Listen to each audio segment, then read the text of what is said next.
right, ladies and gentlemen, we are live. I'm super excited about today. I'm really totally nerding out. In fact, Kelly and I were just preparing for the podcast. He just turned me on to like 4 or 5 different things.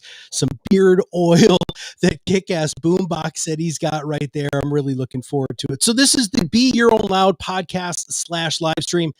The overall goal here, actually, I need to put this disclaimer up just in case anybody's concerned. Sometimes we have a little language in our podcasts and in our live stream, and I just want to make sure everybody's prepared for it. But the whole idea of this show is very, very simple.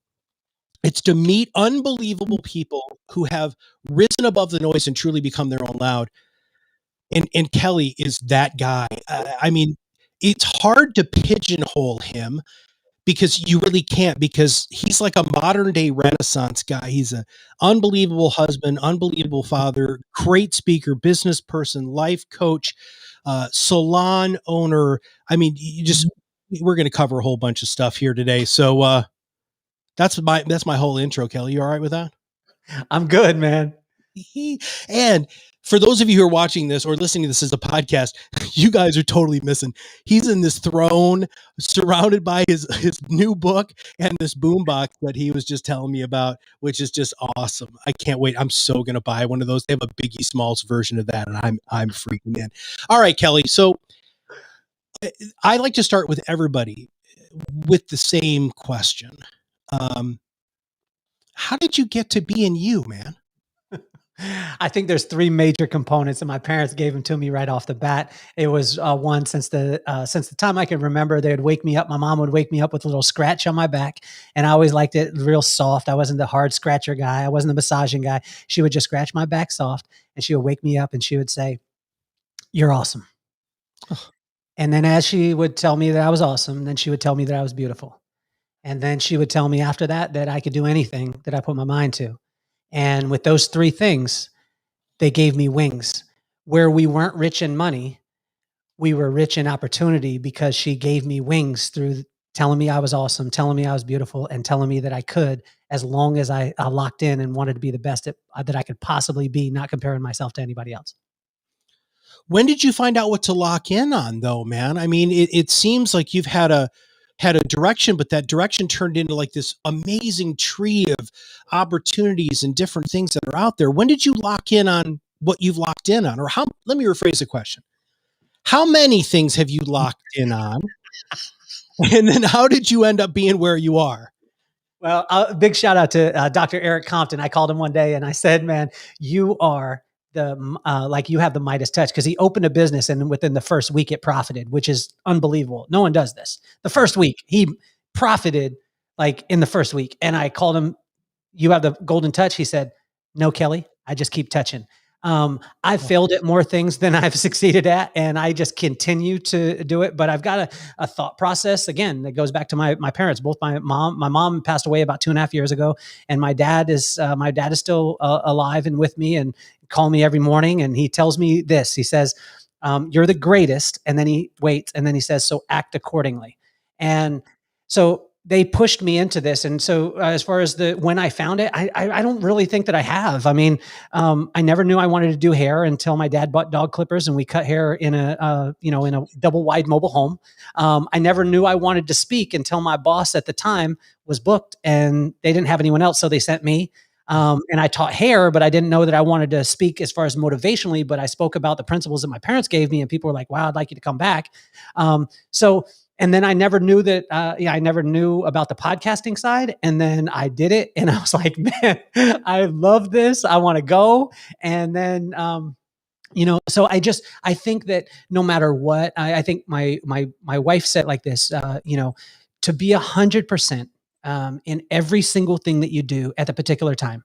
Balance does not exist. I don't believe balance. I don't talk about balance. I don't believe in it. I think it's garbage.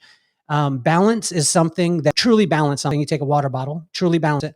50% is on this side, 50% is on this side. That's an F in both. So family and work. If you're balancing, you're failing in both. I say turn the water bottle upside down and be exactly where you are at the particular time, and magic will happen. How do you see the other opportunity. So some of those, it sounds like you were kind of thrust into them, and you did what I think a lot of people don't do, which is, in fact, you've got this on one of your shirts, by the way. I was checking out your swag earlier. Was his lemonade, right? I mean, you make lemonades out of lemon, right? But you've done that consistently. Do you find that just leaving yourself open to the opportunities is where it goes, or do you just see where the wind takes you and you navigate accordingly? Well, I think that it's about. I was just talking with Dr. Jeff Spencer this morning, and he's the performance coach for. He was performance coach for Lance Armstrong and for Tiger Woods, and many other people. And he started by pedaling the bike one time. Justin Breen, one of the best in PR, started by writing one letter, not a full letter, but just one letter on the page. And I think that when you do that, you prepare yourself for sometimes the impacts that you don't know that are coming. And for me, I've had an unbelievably optimistic side as far as if somebody told me and my brother are two different people. My brother's one of the top attorneys in Vegas, and so he's an analytical guy. If you took both of us and you said Superman's outside and we both ran out, my brother, when we went out and Superman's not there, my brother would be like, "You liar," and I would be like, "He left." So, but I think that again, it goes back to my parents of telling me that I was awesome, that I was beautiful, and that I could do anything. And then that way, when things come our way, then I was a Bruce Lee fan, growing up, and he said, "Be like water. Water doesn't react. Water takes the time, and if you can take the time, really, I mean, anything like the biggest pile of dookie in your life that you step in could be the greatest fertilizer for the seeds that you didn't even know were there." Yeah. And, but that's all good and well when you're talking theory, but I'm saying like, okay, can I tell you a story quick? Yeah. Okay. I wake up now. My first business got robbed 5 times in the first 5 years, 5 major robberies, smashed the windows open, everything. So this was the 4th robbery. It's at 2:00 in the morning. I jump in my car. I drive across town about 25 minutes. I get there and I deal with the people until 4:00 in the morning. You could tell, you can imagine I'm pretty pissed. My business just got broke into and I'm speeding home. Well, I'm driving in a car that a guy that looks like me should not be driving. And when you are, you gain attention. Okay. Yeah. So, but I don't think this way. I just think that I look like every other normal person. So I'm driving about 85, 95 miles an hour on the way home. There's lights in the back of me. My brother's an attorney. I think I'm going to get off anyway. I'm good. And then I think I'm going to appeal to this guy's, he's going to be fine because my business got robbed. He rolls up. He says all the stuff. I say, my business got robbed. He said, "Thank you so much. Here's your ticket." And he walks away. And I was pissed. Matt, I was so pissed. And then what God said to me, he said, "You had the opportunity to get robbed tonight because you have a business." Oh.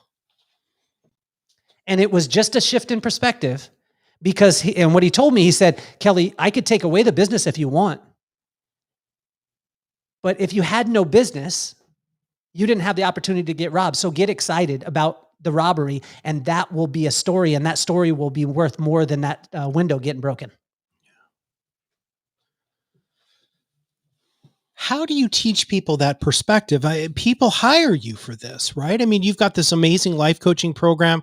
You got the book that's sitting there. I mean, you've got all of this collateral to support this. How do you take somebody from not being able to see and not being able to be gracious and have that gratitude right in front of them and shining the light so they see it? I think the first thing right off the bat is most people never hear that they're perfectly wonderfully made. This is a thing that my parents told me all the time. Again, I'm getting goosebumps when I say it because it's just fresh that my mom passed away. It's only 2.5 years. She was a young lady. She was 62 years old, and she went and we were at Wrigley. I sent her a text. We have my family going to Wrigley. We were there. We got us a business there. And the next morning, I got a call at 3:00 in the morning, and it was my brother frantic saying my mother had passed.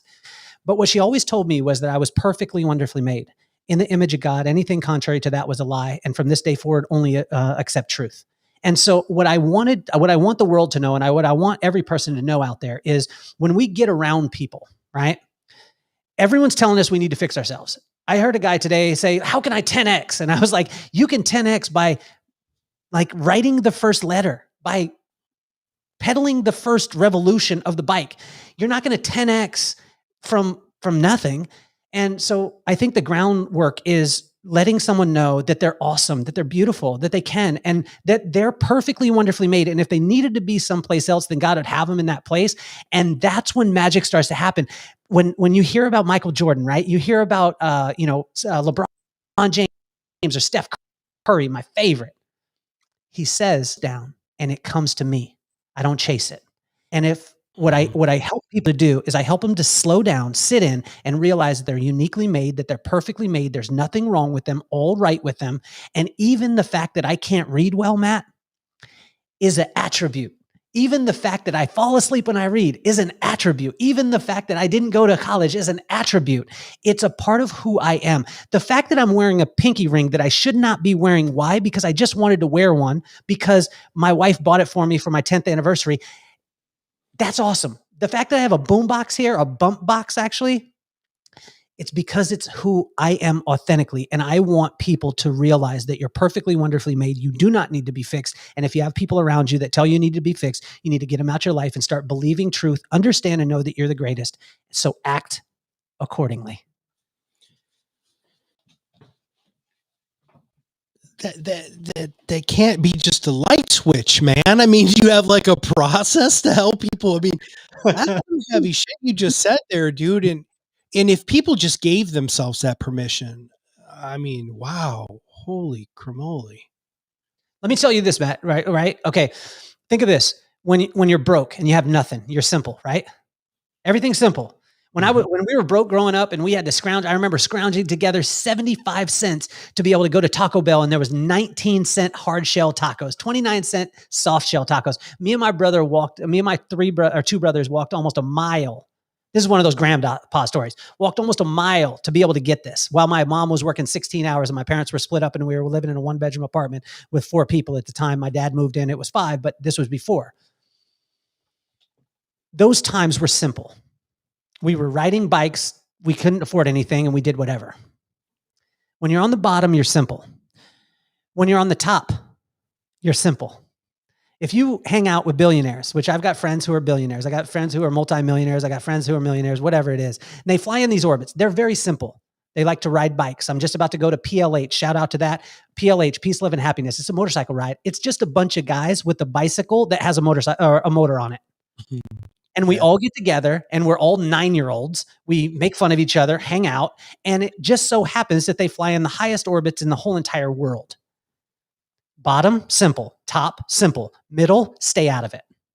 Because the middle is where everyone's striving, everyone's chasing, everyone wants to watch the car, the house, and they're all scratching and trying to do it. The people at the top are staying away from those people because they see them from a mile away. The people at the bottom have been sold a bag of goods that you need to go through the middle. No, because once you go through the middle and you get all this wealth, what do? You end up being simple anyway. My 9-year-old best friend the other day, we used to ride bikes when we were 9. Now, I wouldn't say that we're Elon Musk or anything like that, but we have lifestyles where we can, on a Friday afternoon, we could do what we want. And you know what we did, Matt? We rode bikes. Stay out of the middle.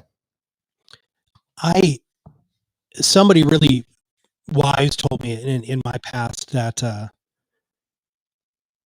everybody's fighting for the crumbs under the table and nobody realizes that they actually have a seat at the table. Right. And when I realized that I could sit at the table, but that's a level of permission, right? And that goes to everything that you were just talking about. You have to give yourself permission to realize that you're perfect the way that you are. That's permission, right? Somebody can't tell you that, even though that you do, and you do it very well, but they've got to embody that, right? I mean, they've got to listen to your words and think that it is the truth. And luckily, your truth is quite on display. And I believe that it's wonderful that you are so open with all of the things that have happened with you and where you are and where you've gotten and how willing you are to share. You know, the Japanese have a principle called Kaizen, right? Continuous gradual improvement. And when I did coaching, people would always say that 10X crap to me. Matt, you can help me 10X.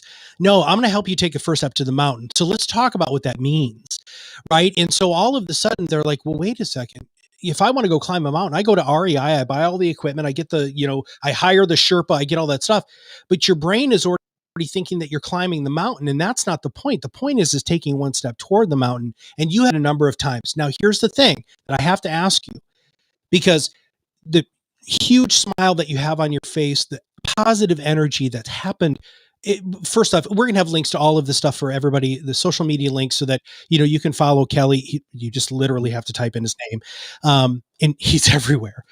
But there have been times where shit's been bad for you, right? How do you look at that? You said it really well. Like, you might just step in a big pile of poop, and that could be the fertilizer that you need.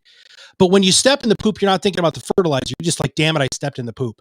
So talk to us about, what do you do after you realize that something has gone poorly, or you had a really bad time, to get yourself to that alternate perspective?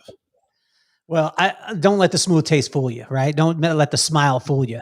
My brother just died yesterday. Oh, fuck. So I want to tell you that most people, I have people shut off my channel because they say, you're smiling too much. You're way too positive. I ain't that positive. I got real stuff happening in my life. So let me tell you the real stuff. 2.5 years ago, my mom passed away. Then within a couple of months, her dad passed away. My uncle passed away. My aunt passed away after that. My other aunt passed away. My other aunt passed away after that. We've had multiple of these things. All my businesses shut down. My business went from $3.8 million, $3.85 million a year to zero in one day. And, we had all these things happen, right? So, and again, yesterday, like, my brother, I'm like, when I get done with the podcast today, I'm going to go pick up my kids. We're going to hang out. We're doing Fun Friday because it's Fun Friday. And then tomorrow we fly out to Salt Lake City because, we're going to be with our family and, and be able to not mourn his death, celebrate his life. That's what we're going to do. But my mom taught me this principle very, very early on in life. My mom was such a wise woman. She's so amazing. She's still with me today, every single day. But she told me this one word that will solve anything. Like, literally, if you talk about life coaching, I teach one word, just one word, Matt. That's it. I teach one word that'll help you to make $1 million. I'll teach one word that'll make you make $30,000 a year. I'll help one word that will help you to be able to grow your business, whatever you want to do, just one word. And that's all. And it's like this. And I want you to do this with me. I want you to take your ears up to your shoulders, all the way up to your shoulders, or all the way up your shoulders up to your ears. Now I want you to drop them. Okay. Do it for me again, Matt, all the way up to your ears. And then I want you to drop them. When you drop them, just let them go. Let me do one last time, all the way up to your ears. Now I want you to hold your hands like this and repeat after me. Shit. When the world shuts down, shit. Maybe I was supposed to start a podcast. When your mom dies, shit. Maybe her body wasn't in the greatest place and she needs to be in a better place. Shit. Like, when you lose your job, shit. Maybe you needed a new one. When your boyfriend broke up with you, shit. Probably all your friends didn't tell you that you didn't need to be with them in the first place. All these things, when you can shrug it and realize that there's a larger plan for you. Every single one of you, there is not one mistake out there, not one. There is no person out there that's made too many mistakes that you can't start over today. You can start over today. And it just takes that one side of saying, like, it's literally that, like, on a day-to-day basis. I mean, let me tell you this. My dad doesn't like me talking about this, but I'm going to talk about it. My dad, amazing man, a couple of years ago got diagnosed with prostate cancer. He got diagnosed with prostate cancer 3 months before my mom died. So my dad gets hit with cancer. Then my mom dies 3 months later. And then 3 days ago, I find out that my dad is in the advanced stages of cancer.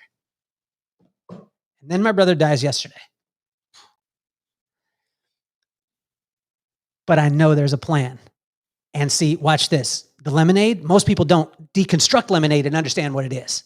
And lemonade is, the lemons are the circumstances. They're nasty, sour, whatever it is.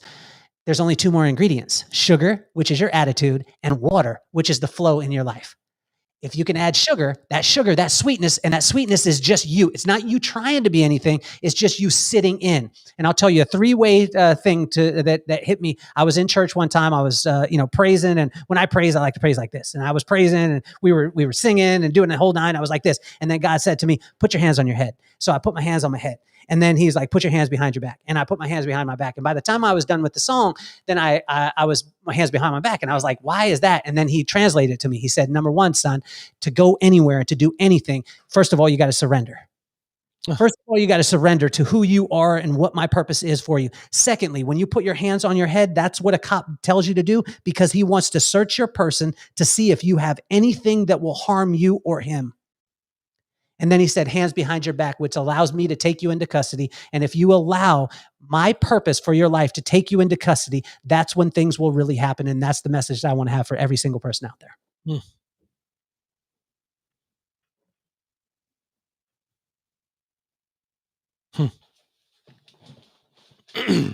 And Matt, watch this.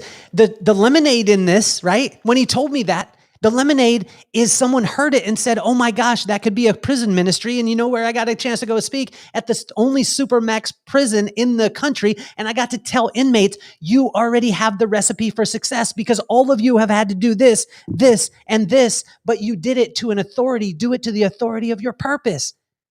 Bang, bang, biggity, bang. Hmm.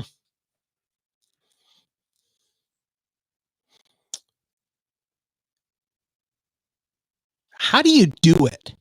I mean, how do you navigate? I mean, dude, everything you just said, but they're in. People are just seeing the tip of the iceberg and all of the other stuff that you do and help people with. And how do you do it? You go 100 wherever you're at. You go 100. I'm here right now. I am not a dad right now. I'm not a husband right now. I'm not a brother who just lost a brother right now. I'm a guy who made a commitment to you for these 30 minutes, and I'm going to give you every single thing that I got. Hmm. And when I walk away, Matt, I love you, but I'm not going to be thinking about you because I'm turning into dad. Yeah. And then when I'm dad, I'm Fun Friday. We're going to no budget at the candy shop. We're doing that. And then when I walk into this funeral, right? And so this was the message, man. When my grandma died, she died at 75 years old, and everybody, like I was, I got the phone call, and everyone thinks like, okay, the first thing, and as a hairdresser at the time, I said, this is easy because I wear black. I can go. And I walked in my closet and I went to look at all the black. And then I went to turn around and I saw this white suit that I had bought. And I loved the white suit, made me feel amazing. But I was like, I can't wear the white suit. And God said, wear the white suit. I said, I can't wear the white suit, God.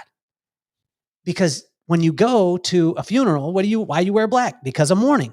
He said, no,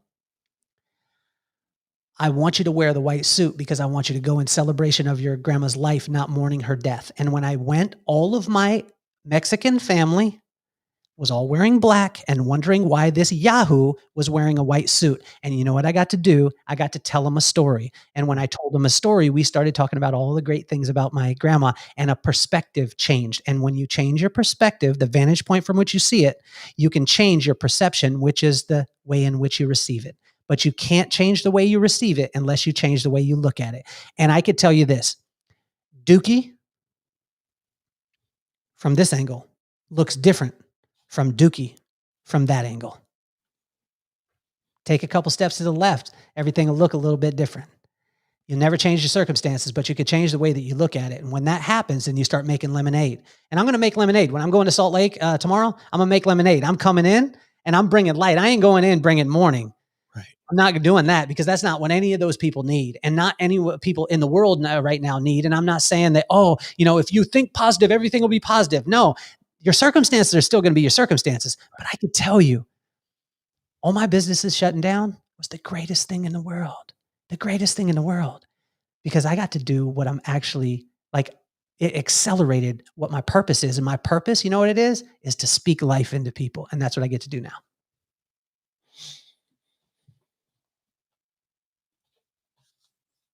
If somebody wants to hear that, what is the best way for them to hear that from you right now? What do you think? So putting you on the spot, is it the book that you have? Is it the podcast? Is it you have a whole university? What is the best way right now? Do you think that our listeners, if they're going to plug into you, where should they go? I would go to the website, and you could choose. There's going to be people who read paper books, right? That's that person. That's going to be great. It's a easy read. It's 117 pages, and literally like any challenge, any goal that you have outside of the 6 indicator, there's nothing. Like I've sat with every single person, high level, low level, middle level, whatever it is, and every one of them I could pick out. Like you could give me a challenge right now and I'll tell you that's indicator number 2, number 3, number 2, 1, whatever it is. It's not a system that is going to cure all your challenges, but the people who read books, read the book. The people who like a little bit of inspiration in the morning, watch the Instagram. The podcast though, the podcast is fire because these people are completely disarmed and we're not talking about their wheelhouse. We're talking about who they truly are. Yeah. So one of the guys, one of my friends, he has a business that did $775 million a year. And he's on the way to $1 billion a year. Matt, tell me what he does. Tell me what his business is.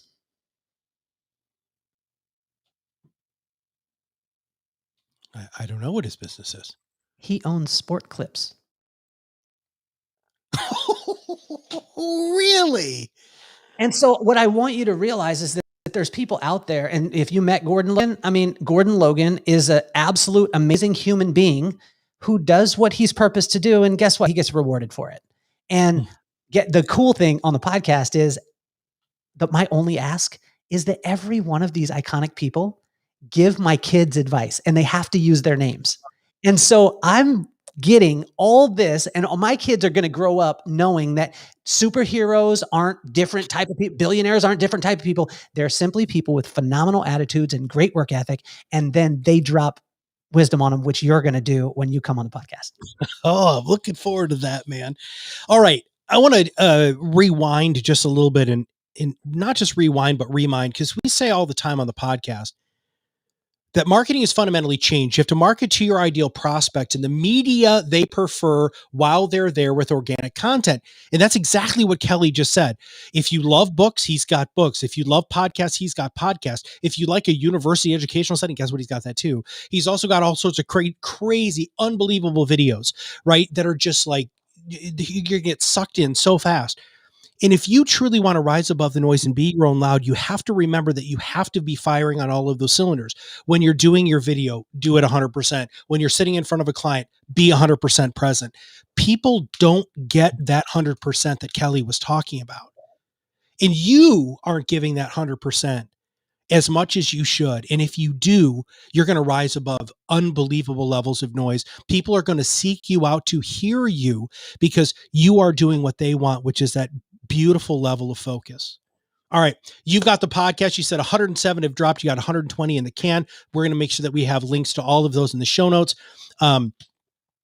My last question to you is this, and it's maybe you've already answered this, but what is your favorite thing right now?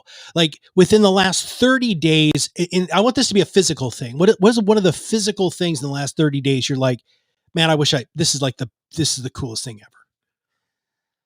It's called the Carlsbad Bentley. I live in Carlsbad. And when I tell people this, I'm like, have you seen my Carlsbad Bentley? They're like, you are such a jerk. Cause nobody with a Bentley is flexing on anybody. You know what I mean? And they all look at me and they're like, why are you such a jerk? You're talking about this. But understand the Carlsbad Bentley is a matte green, brown seat bicycle that cost $50. And I took the beach cruiser bars and I wanted ape hangers, but I didn't want to buy them. So I took them out to a curb. I took a sledgehammer, put it on the curb and beat them to become the ape hangers that I wanted. And I ride that $50 bike to the beach every single day. And I get to sit and I realize, again, the things that I did early on that were so simple, that got me in touch with who I was, are the things that I ultimately want to do when I get to do what I want to do. So I'm focusing on helping people to eliminate the middle. If there's anybody who can do it, it's you, brother. And I thank you so much for your time. Thank you for giving 100%. This has been so much fun. My phone has been blowing up. People are like, dude, who is this guy's freaking amazing? So I just can't thank you enough for the opportunity. I look forward to being on your show, man. Please make sure that you guys, everybody check out the show notes. We're also going to have links after the live stream goes published to make sure that you have access to everything that Kelly has. Kelly, thanks for being on the show, brother. I love you, man. Thank you so much. I appreciate you. What you're doing is phenomenal.